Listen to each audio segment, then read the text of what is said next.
जादू? हाँ हाँ, जादू। नाटक एक जादू ही तो है। वो कैसे? अरे देखो, नाटक में कितना आकर्षण होता है, हर कोई खिंचा चला आता है। और एक पते की बात बताऊं, ये नाटक, ये कल्पना, ये जादूगरी, ये सब हमारे देश से ही शुरू हुआ था। आज से 2500 साल पहले, जब बाकी देशों में लोग वनों की गुफाओं में डरे डरे छुपे छुपे रहते थे, तब हमारे यहाँ नाटक खेला जाता था।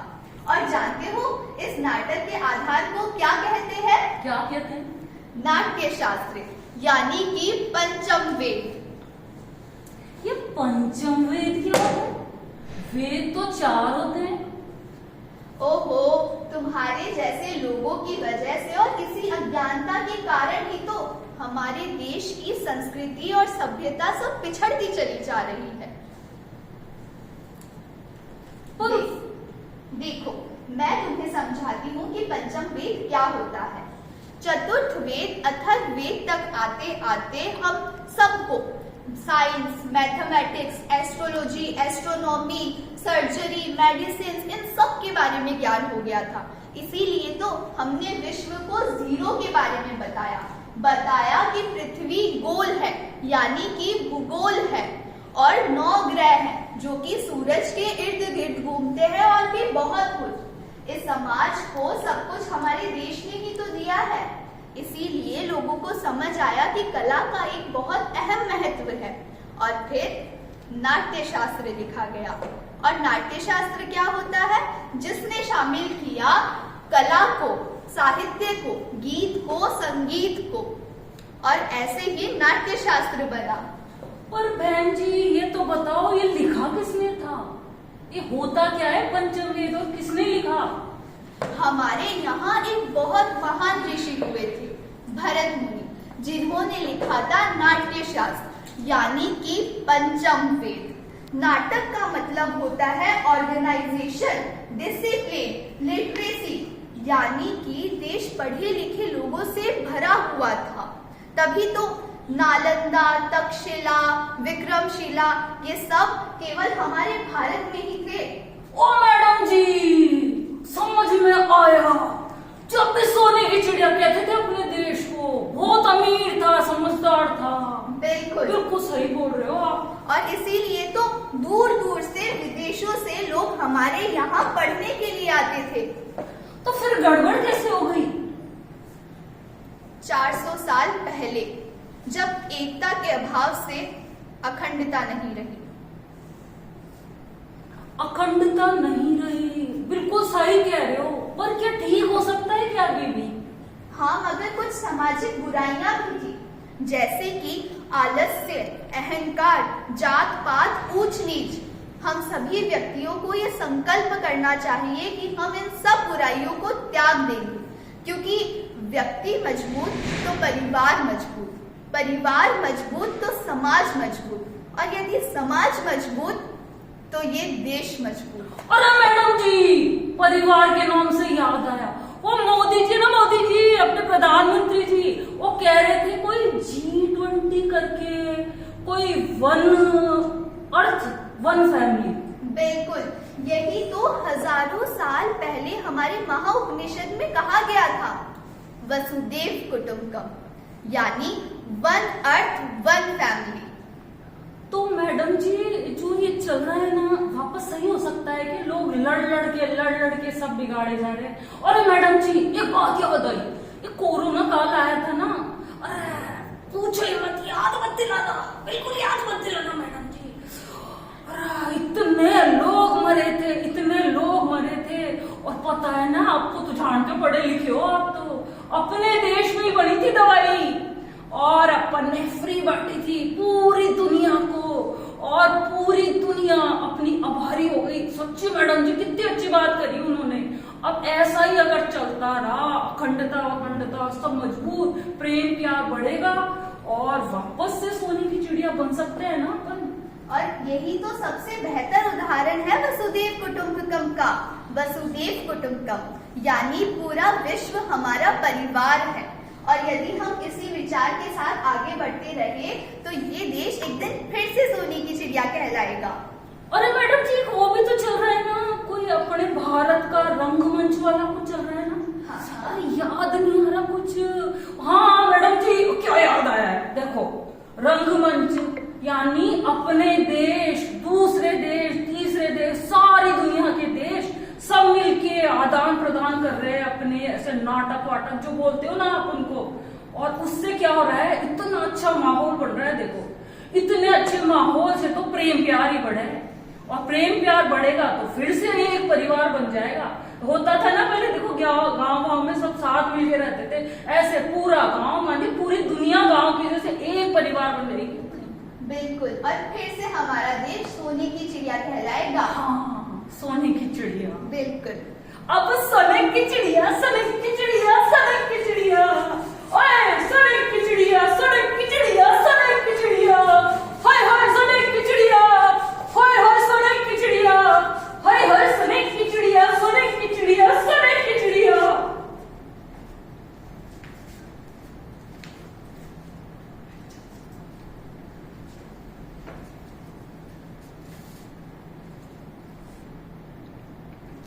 लो आ गई वापस मेरी सोने की चिड़िया, लो वापस आ गई मेरी सोने की चिड़िया। नहीं रहेगा कोई गरीब, ना बचेगा अत्याचारी, खत्म हुई सब दुख की घड़ियां, जोड़ेंगे हम सारी कड़ियां। मैं बनूंगा सीमाओं का प्रहरी, आक्रांताओं को ना बसने दूंगा। लो आ गई मेरी वापस सोने की चिड़िया।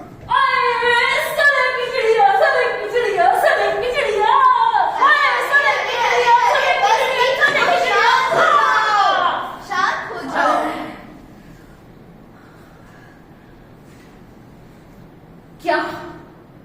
अब ये बताओ, आप कुछ कह रहे थे, नाटक वाटक कुछ कह रहे थे ना। अब आप तो कह रहे थे बुराइयां दूर कर सकते हैं, कैसे हो सकता है नाटक से?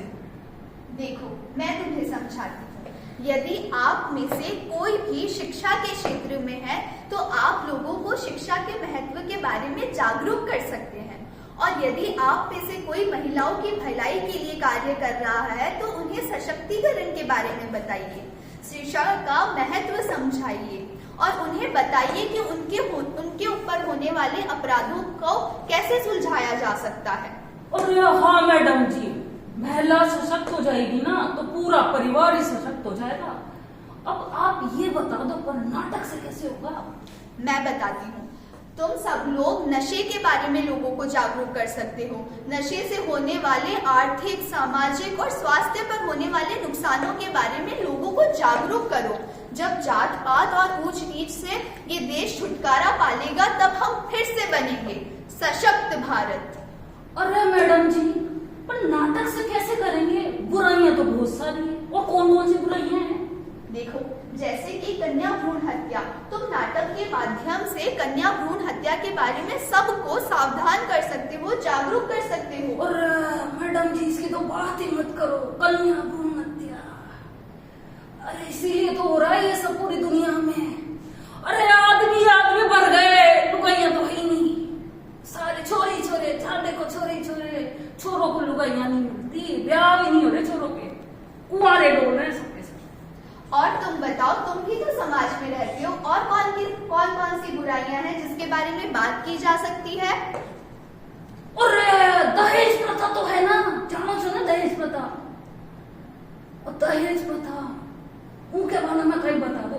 देखो मैडम जी, मेरी एक बहन है, दूर के रिश्ते की बहन है, उसे इतना परेशान कर रहे हैं सासरे वाले, ऐसे काइयां हैं, दहेज दहेज दिए जा रहे फिर भी। अब उनकी अक्ल ठिकाने आ सकती है क्या नाटक से? कोई कैसे आ सकती है नाटक से? बिल्कुल, और इसी के साथ हम इसी तरह से लोगों को नाटक के माध्यम से जागरूक करते रहेंगे और विज्ञान का महत्व समझाएंगे। तुम जानते हो विज्ञान के बारे में? अरे मैं क्या जानूं मैडम, मैं नहीं पढ़ा लिखा। देखो, हमें विज्ञान का ज्ञान बढ़ाना है, हमें इस देश को आत्मनिर्भर बनाना है। अगर क्या विज्ञान के भरोसे से बन जाएगा? नहीं, देखो मैं तुम्हें समझाती हूँ। जिस कारण से नाट्य शास्त्र लिखा गया था, हमें उन सब चीजों को ध्यान में लेकर आगे बढ़ना होगा। जैसे कि हमारी धरोहर, हमारी संस्कृति, हमारे संस्कार, हमारी आने वाली पीढ़ी और हमसे छोटी युवा पीढ़ी से हम ये विनती करें कि हमारे संस्कार, हमारी धरोहर, हमारे वेद पुराण को कभी भूले ना और उन्हें साथ में लेकर आगे बढ़े। तभी जाकर सर्वांगीण उन्नति होगी और हमारा देश आत्मनिर्भर भी बनेगा और हमारी संस्कृति भी मजबूत होगी। लेकिन इसके लिए हम सबको साथ में मिलकर कार्य करना होगा, क्योंकि सबका साथ, सबका विकास, सबका प्रयास और सबका विश्वास। अरे ये तो बड़ी अच्छी बात है। नाटक खेलेंगे, देखेंगे तो ज्ञान का तो ज्ञान बढ़ेगा, समझदार बनेंगे लोग और आपस में इतना प्रेम प्रीत बढ़ जाएगी। सारी दुनिया के लोग ही फिर तो एक हो जाएंगे और दुनिया के लोग ऐसा फिर तो अपना इतना समझदार लोग बन गए ना, अगर समझ आ गई लोगों में, सारी बुराइयों का तो खात्मा हो जाएगा। देखो मैडम जी, और बुराइयां खत्म तो देश की प्रगति होगी और अगर देश प्रगति करेगा तो सबका भला होगा। और ऐसा जो होता है नहीं, नाटक फाटक आप जो बता रहे हो, इस देश के उस देश के लोग मिलके साथ साथ साथ साथ ऐसे मजे के तो मजे करेंगे और आपस में भाईचारा, प्रेम, प्यार सब बढ़ेगा और सब अपन हो जाएंगे अमीर और फिर से बन जाएगा अपना देश सोने की चिड़िया। बिल्कुल, और हम विश्व गुरु बनकर नेतृत्व कर सकेंगे। एक ऐसा नेतृत्व जिसमें शांति की वार्ता होगी, मनुष्यता की बात होगी और समाजवाद की बात ना होकर विकास की बात होगी और हम फिर से एक सशक्त भारत बनेंगे और विकसित भारत बनाएंगे। आप बिल्कुल सही कह रहे हो। तो फिर करते हैं वापस सोने की चिड़िया। बिल्कुल, सोने की चिड़िया, हाय सोने की चिड़िया, हाय हाय सोने की चिड़िया, सोने की चिड़िया, सोने की चिड़िया, हाय हाय सोने की चिड़िया।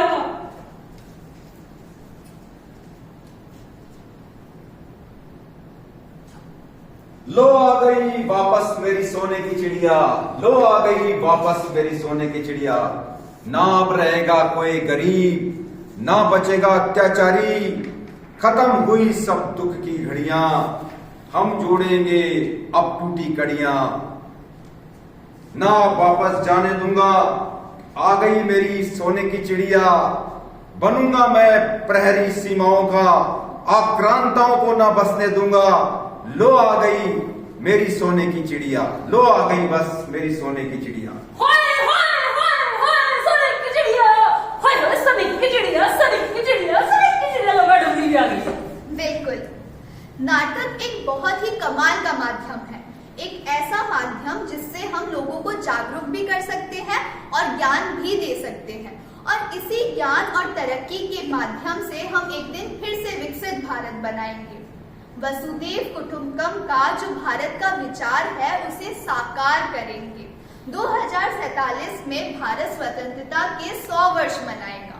हमें एक ऐसी शिक्षा प्रणाली की कल्पना करनी चाहिए जिसमें हर भारतीय सशक्त बने, 21वीं सदी की चुनौतियों के लिए तैयार हो सके और समावेशी विकास पर जोर दे सके। तो चलिए हम बात करते हैं भारत के आज के समाज की।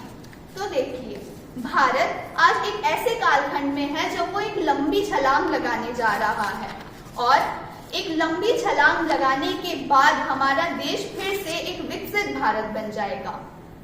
राष्ट्रीय नाट्य विद्यालय द्वारा आयोजित भारत रंग महोत्सव के तहत भारत जन रंग महोत्सव में हम सब ये प्रण लें कि अपनी संस्कृति और अपनी कला को जानेंगे, अपनी अच्छाइयों और अपनी मजबूतियों को जानेंगे और पंच प्रण के साथ विकसित भारत की ओर अग्रसर होंगे, जिसमें विश्व गुरु बनने में रंगमंच का बहुत बड़ा योगदान होगा। तो आइए आप सभी मेरे साथ पंच प्रण की शपथ लें और मेरे साथ दोहराइए। तो चलिए शुरू करते हैं। पहला, विकसित भारत का लक्ष्य। विकसित भारत का लक्ष्य।